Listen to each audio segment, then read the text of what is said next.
Olá, alunos! Aula atividade do aluno, Práticas Contábeis 3. Atividade 1.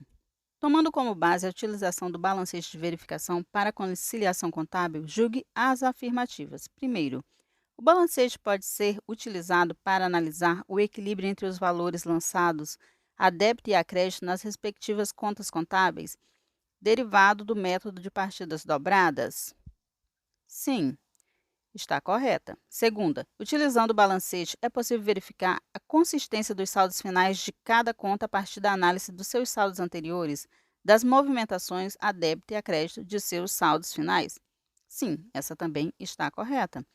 Terceira, o balancete é uma das demonstrações contábeis de divulgação obrigatória. Ela deve ser analisada pela auditoria e ser elaborado de acordo com as normas contábeis? Essa não está correta. Portanto, a resposta correta é letra D, apenas 1 e 2. Atividade 2. É a partir do que se torna possível a conferência dos saldos e movimentações consolidados por contas. Seu objetivo é evidenciar as movimentações patrimoniais e de resultados separadamente por contas. Analise a alternativa que preenche corretamente a lacuna. Letra A, livro-razão. B, controle interno. C, balancete de verificação. D, balanço patrimonial. E, livro diário. A resposta correta é a letra A, livro-razão, pois é a partir do livro-razão que se torna possível a conferência dos saldos e movimentações consolidados por conta. Seu objetivo é de evidenciar as movimentações patrimoniais de resultados separadamente por contas. Atividade 3. O processo de conciliação contábil não envolve apenas as demonstrações financeiras, como o balanço patrimonial e a demonstração do resultado do exercício. Instrumentos de apoio, como o balancete de verificação, também são utilizados. O balancete de verificação pode ser elaborado das diferentes formas. Analise as alternativas corretas sobre o balancete de verificação. Letra A. Ele é considerado como uma demonstração financeira obrigatória? B. Um dos tipos mais utilizados é o balancete com uma única coluna. C. Permite a checagem de aplicação do método das partidas dobradas. D. Ele é organizado em ordem alfabética de contas patrimoniais e de resultado. E. Ele completa exclusivamente as contas patrimoniais de ativo e passivo. Nesse caso, a resposta correta é a letra C. Permite a checagem de aplicação dos métodos da partida dobrada, pois o balancete de verificação completa todas as contas e é organizado de acordo com o plano de contas da entidade e permite a checagem sobre a correção da aplicação do método das partidas dobradas. Portanto, resposta correta, letra C. Atividade 4. O processo de conciliação contábil deve garantir que as informações evidenciadas nas demonstrações financeiras representem a realidade. Sobre a conciliação contábil, são apresentadas as seguintes afirmativas. Primeira, a conciliação contábil deve contemplar um número maior de contas quanto possível, por isso, o ideal seria que todas as contas contábeis fossem conciliadas. Segundo, havendo necessidade da seleção das contas, o critério de sensibilidade a erros, fraudes e ajustes deve ser utilizado. Terceira, a conciliação contábil deve ser feita assim que o balanço patrimonial for fechado. Resposta correta, letra D, 1 e 2 apenas. A afirmativa 1 é verdadeira, porque a conciliação contábil deve contemplar todas as contas contábeis, quando isso for possível. E a afirmativa 2 é verdadeira porque, havendo a necessidade da seleção, o critério do maior risco deve ser considerado.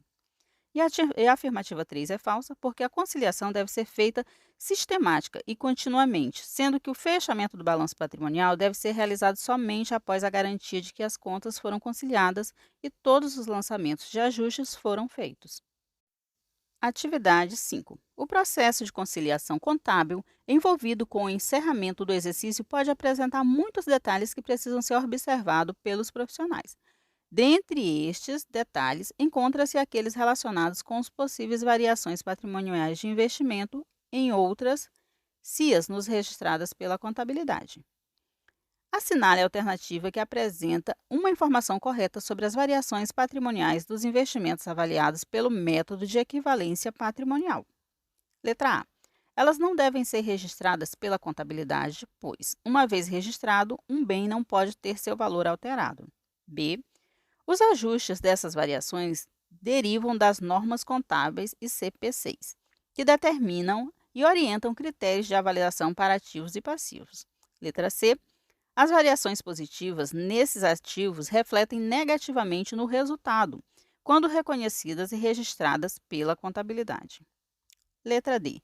As variações negativas nesses passivos refletem negativamente no resultado quando reconhecidas e registradas pela contabilidade. E. Essas variações patrimoniais devem ser avaliadas após o fechamento das demonstrações contábeis. Possíveis ajustes são feitos no exercício seguinte. Resposta correta, letra B. Pois as variações patrimoniais, elas devem ser registradas pela contabilidade. Elas derivam das normas contábeis e também dos CPCs, que determinam e orientam os critérios de avaliação para ativos e também passivos. E dessa forma, se os investimentos avaliados pelo MEP não estão de acordo com seus valores, considerando o patrimônio da investida, precisa ser ajustado, gerando receita e despesa de ganho ou perca de equivalência patrimonial. As variações positivas nesses ativos, elas refletem positivamente no resultado, e as variações negativas nesses passivos refletem positivamente no resultado. As variações patrimoniais devem ser avaliadas antes do fechamento de cada demonstração. Atividade discursiva. Destinação dos resultados eventuais de distribuição dos lucros das SAs. As destinações dos lucros é de uma das mais importantes discussões na gestão de empresa por envolver dois aspectos: continuidade das operações e satisfação das acionistas. A legislação societária LSA, Lei 6.404 de 76, só pesa esses fatores ao prever a possibilidade de formação de reservas e a garantia a ser destinada aos sócios. O presente resumo visa esclarecer qual procedimento deve ser tomado após a apresentação da demonstração do resultado do exercício, evidenciando as deduções e as reservas que devem ser feitas antes de realizar a distribuição do lucro, seja por dividendos ou por juros sobre capital próprio, JCP. Após a observação dos prejuízos acumulados, a provisão para o imposto de renda, LSA, artigo 189, e o pagamento das participações estatutárias dos empregados, administradores e partes beneficiárias, LSA, artigo 190, o lucro líquido gerado pela empresa no último exercício terá destinação obrigatória. Uma parcela permanecerá na companhia através de reserva legal e a outra parcela será necessariamente distribuída aos acionistas por meio do dividendo obrigatório. Quanto ao lucro excedente, os órgãos da administração apresentam a proposta à Assembleia Geral Ordinária para liberar sobre a possibilidade de destinação, quais sejam constituição de reserva de lucro, distribuição de dividendos ou capitalização, aumentando o capital social, podendo aprová-la ou rejeitá-la. LSA, artigo 192. Primeira, das reservas de lucro. A LSA apresenta como reserva de lucro reserva legal, reserva estatutária, reserva para contingência, retenção de lucro, reserva de lucro a realizar e reserva de incentivos fiscais. Reserva legal. É constituída por 5% do lucro líquido do exercício, desde que não ultrapasse 20% do capital social, LSA, artigo 193. Essa reserva deve ser obrigatoriamente mantida e poderá ser utilizada somente para o aumento do capital social ou absorção de prejuízo. Reserva estatutária. As reservas estatutárias são constituídas por determinação do Estatuto da Companhia. Devem explicitar a sua finalidade, os critérios de atribuição de lucros, a conta o limite máximo do valor, LSA, artigo 194. Reserva para contingência. A reserva para contingência é destinada à compensação de perdas prováveis que a sociedade viria a sofrer em exercício futuro. Via de regra, decorrente da ação judicial em curso. A reversão desta reserva será feita no exercício em que ocorrer o evento ou afetar-se a possibilidade de sua verificação. Retenção de lucro. A retenção do lucro tem o objetivo de atender às despesas previstas em orçamento do capital previamente aprovado em Assembleia Geral. Normalmente é destinada para a execução do projeto de investimento. Reserva de lucro a realizar. A reserva de lucro a realizar visa impedir a distribuição entre acionistas de recursos que somente irão ingressar no caixa da sociedade em exercícios futuros, embora já estejam contabilizados em razão da adoção legal do regime da competência. Reserva de incentivos fiscais. A parcela do lucro líquido decorrente da doação ou subvenção governamental para investimentos poderá integrar essa reserva, além de poder ser excluído da base de cálculo do dividendo obrigatório. Segunda, das demais reservas. Além das reservas de lucro, trata a lei das duas outras reservas, de capital e de avaliação patrimonial. Reserva de capital. As reservas de capital são constituídas com valores recebidos pela empresa e que não transitam pelo resultado, por não se referirem à entrega de bens ou serviços pela empresa. Serão classificadas como reserva de capital as contas que registrarem LSA, inciso 1º, artigo 182. Ágil na subscrição de novas ações, produtos de venda de partes beneficiárias e bônus, subscrição, doação e subvenção para investimento. Reserva de avaliação patrimonial. Já a reserva de avaliação patrimonial existe para contabilizar os contrapartidos do aumento do valor dos bens do ativo, em decorrência do apurado em laudo técnico que atenda aos requisitos legais. LSA, artigo 8º. 3. Dos dividendos. Os lucros que não forem destinados à constituição de reserva do lucro deverão ser objeto de distribuição como dividendo, cabendo à Assembleia deliberar a respeito. LSA, inciso 6º, artigo 202. Poderão, todavia, a critério da Assembleia, ser destinados à capitalização. Agora responda. Número 1. Nossa disciplina trata das conciliações e ajustes contábeis necessários para manter a correção dos registros e, consequentemente, levantamento adequado das demonstrações financeiras.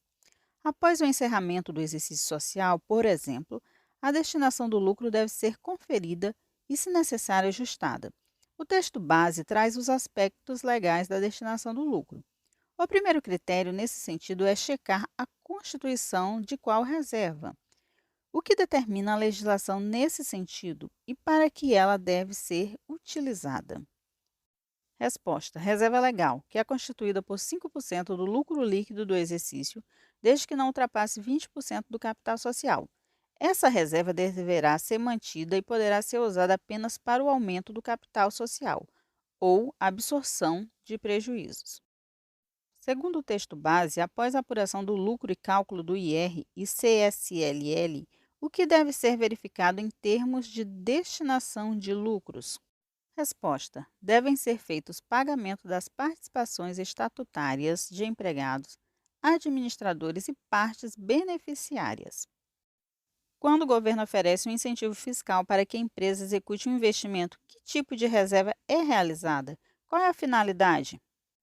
Resposta: reserva de incentivo fiscal, podendo ser excluída da base de cálculo de dividendos obrigatórios. Quarta pergunta: qual é a contrapartida dos processos de avaliações de ativos e passivos em termos de destinação dos resultados da empresa? É a reserva de avaliação patrimonial que existe para contabilizar a contrapartida do aumento do valor dos bens ativos, em decorrência do que foi apurado em laudo técnico, atendendo aos requisitos legais.